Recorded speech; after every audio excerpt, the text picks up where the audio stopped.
मिलीकन्स method में क्या होगा, वो जो हमारे पास हमने जिस इलेक्ट्रॉन का चार्ज फाइंड करना है ना, वो ऊपर से गिरेगा और वो नीचे गिरेगा, उस पर ग्रेविटी एक्ट करेगी, लेकिन हम एक पोटेंशियल डिफरेंस ऐसा अप्लाई करेंगे जो यानी कि पॉजिटिव इधर है नेगेटिव इधर, ये इसको नेगेटिव रिपेल करेगा और ये अट्रैक्ट करेगा, तो ये ऊपर को जाएगा। तो इतना पोटेंशियल डिफरेंस हम अप्लाई करेंगे कि ये जो फोर्स बनी है ना इलेक्ट्रिक फोर्स, ये ग्रेविटेशनल फोर्स इक्वल हो जाए, ताकि ये सस्पेंड हो जाए, हवा में रुक जाए।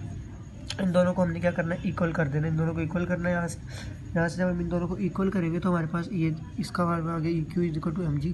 Q की वैल्यू निकाली, हमारे पास यहाँ पे मैस नहीं है, तो मैस के लिए हम क्या करेंगे, डेंसिटी का फार्मूला यूज़ करेंगे। और डेंसिटी हमें पता है किसके इक्वल होती है, वहाँ से फिर हम डेंसिटी होती है rho into density is equal होती है m डिवाइड बाई v के। तो वहाँ से अगर हम m की वैल्यू निकालें तो वो रो इंटू वी आ जाएगा, और रो इंटू वी के अंदर फिर हमारे पास आगे से वॉल्यूम नहीं आएगा, जैसे मैंने यहाँ पे किया, ये मैंने यहाँ पे पुट किया डेंसिटी की वैल्यू, तो हमारे पास ये डेंसिटी है ना, डेंसिटी निकाली, डेंसिटी से मैंने मैस निकाला, मैस के अंदर अब मेरे पास ये वॉल्यूम आ गया, वॉल्यूम नहीं है मेरे पास, वॉल्यूम ऑफ स्फीयर का मुझे फार्मूला पता है 4/3 पाई आर क्यूब। यहाँ पे मेरे पास फिर रेडियस अननोन हो जाता है। मैं रेडियस के लिए क्या करता हूँ कि जो मेरे पास एक टॉपिक पढ़ा था ना हमने ड्रैग फोर्स वाला, उसके अंदर से drag force F D is equal to 6 pi eta R velocity, जो टर्मिनल वेलोसिटी है वो आ गई। यहाँ से मैं रेडियस की वैल्यू निकाल लूँगा। मैं क्या करूँगा, ये जो फोर्स है इसकी जगह जी लिखूँगा और एम के अंदर उसकी वैल्यू पुट करके मैं यहाँ से रेडियस की वैल्यू निकालूंगा। रेडियस की वैल्यू मैं वापस लाऊंगा, इसके अंदर पुट कर रेडियस की वैल्यू आ गई ना, तो उसके अंदर कोई चीज़ अननोन नहीं बचेगी, ये वेलोसिटी अननोन बचेगी, वो हम फाइंड कर सकते हैं डिस्टेंस बाय टाइम से। डिस्टेंस क्या है हमारे पास, ये यहाँ पे डी है डिस्टेंस, और टाइम क्या होगा टी, ये छोटा टाइम होगा, वो कैलकुलेट कर सकते हैं। सारा कुछ हमारे पास आ चुका है। हमारे पास यहाँ से आर की वैल्यू निकलेगी, आर यहाँ पे पुट करेंगे तो हमारे पास वॉल्यूम की वैल्यू निकलेगी, वॉल्यूम को पुट करेंगे तो हमारे पास मैथ की वैल्यू निकलेगी, और मैथ को हम इसके अंदर पुट करेंगे तो हमारे पास चार्ज की वैल्यू निकल आएगी। और वो चार्ज की वैल्यू जो मैं एंड में कैलकुलेट किया 1.6 मल्टीप्लाई 10⁻⁻19 कूलम। कैपेसिटर क्या होता है कि C is equal to Q by V, capacitors of a parallel plate. हमने क्या करना है कि कैपेसिटर्स का सीधा मालूम पड़ा ना, C Q by V, C is equal to Q by V।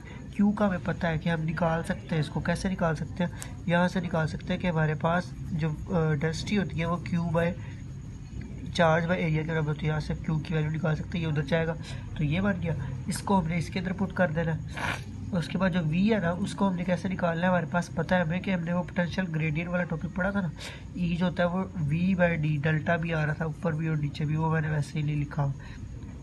तो यहाँ से हमने V की वैल्यू निकाल लेनी है, ई डी आ जाएगा ये इधर आके।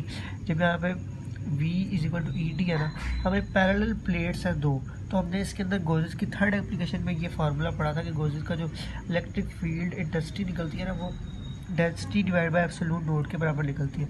इसको इस पर पुट करेंगे तो हमारे पास ये आ जाएगा। अब ये फार्मूला और ये फार्मूला, ये दो चीज़ें हैं ना, ये Q की वैल्यू आ गई, V की आ गई, इन दोनों को यहाँ पुट किया तो हमारे पास ये चीज़ आ जाती है। ऊपर से एब्सोल्यूट डेंसिटी काटी जाती है और एरिया है ये प्लेट का। दूसरी क्या चीज़ है, ये एब्सोल्यूट नोड ऊपर चला जाता है, ये कांस्टेंट वैल्यू, और ये दो प्लेट्स के बीच डिस्टेंस है, ये इसकी कैपेसिटेंस आ गई वैक्यूम के केस के अंदर, क्योंकि यहाँ पे एब्सोल्यूट नोड लगा हुआ है। लेकिन जो दूसरी वाली होगी उसके अंदर क्या हो जाएगा कि C is equal to A, ये आ जाएगा और एक R आ जाएगा D। और जितना ज़्यादा उसमें डाइलेक्ट्रिक ऐसा पुट करेंगे जिसकी वजह से ये बढ़े, तो हमारे पास कैपेसिटेंस इंक्रीज़ होगी, डिक्रीज़ नहीं होगी। जबकि जो हमारे पास पीछे वाला केस था उसके अंदर क्या होता था कि जो हमारे पास फोर्स वाला केस था कि F जो होती थी वो किसके बराबर होती थी, फोर्स इसके बराबर होती थी K की जगह पे, बल्कि मैं उसका फार्मूला पुट करता हूँ 4 पाई एब्सोल्यूट नोड Q1 Q2 और डिवाइडेड बाय R। यहाँ पे अगर हम ये पुट करते थे ना डाइलेक्ट्रिक, तो यहाँ पे हम कोई चीज़ पुट करते थे, कोई मटेरियल पुट करते थे, तो फोर्स इस फैक्टर से कम हो जाती थी। लेकिन इसके अंदर क्या हो रहा है कि हम जब मटेरियल पुट करेंगे तो फोर्स बढ़ जाती है। ठीक है, ये चीज़ में रखनी है। इन दोनों का जब हम वो निकालेंगे इसको और इसको, ये मीडियम के दरमियान है ना, तो इस दोनों का जब हम रेशो निकालेंगे क्या होगा, ये मीडियम वाली ऊपर आ जाएगी और वैक्यूम वाली नीचे आ जाएगी, और ये किसके बराबर आ जाएगा, एब्सोल्यूट ये जो निकल रही है ना ER, इसके बराबर आ जाएगा ये चीज़। और इसकी डेफिनेशन भी यहाँ लिखी हुई है कि ये इन दोनों की रेशियो है। ठीक है।